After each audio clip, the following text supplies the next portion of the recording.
Tollywood beauty రాశి ఖన్నాకు ఇండస్ట్రీలో సరైన ఐడెంటిటీ దక్కలేదు. పుష్కర కాలంగా సౌత్‌లో గ్లామర్ రోల్స్ చేస్తున్న టైర్ 1 హీరోలతో నటించే ఛాన్సే రావట్లేదు. తారక్ తప్ప గ్లోబల్ హీరోలతో జోడీ కట్టిన దాఖలాలే లేవు.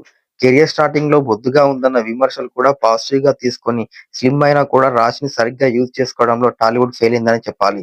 రాశి ఫిల్మ్‌గ్రఫీ పరిశీలిస్తే సోలో హీరోయిన్‌గా కన్నా ఇతర హీరోయిన్లతో స్క్రీన్ షేర్ చేసుకుందే ఎక్కువగా. టాలీవుడ్‌లే కాదు, కోలీవుడ్‌లోనూ ఆమెది ఇదే పరిస్థితి. పక్కా కమర్షియల్ 'థాంక్స్' ఫ్లాప్ తర్వాత టాలీవుడ్‌కు దూరమైంది రాశి. 2 ఏళ్ల తర్వాత 'తెలుసు కథ'తో ప్రేక్షకుల ముందుకొచ్చింది. సిద్దు జొన్నలగడ్డ, శ్రీనిధి శెట్టిలతో స్క్రీన్ షేర్ చేసుకున్న 'తెలుసు కథ' అక్టోబర్ 17న థియేటర్‌లో విడుదలైంది. ఈ సినిమాపై ఎన్నో ఆశలు పెట్టుకుంది రాశి.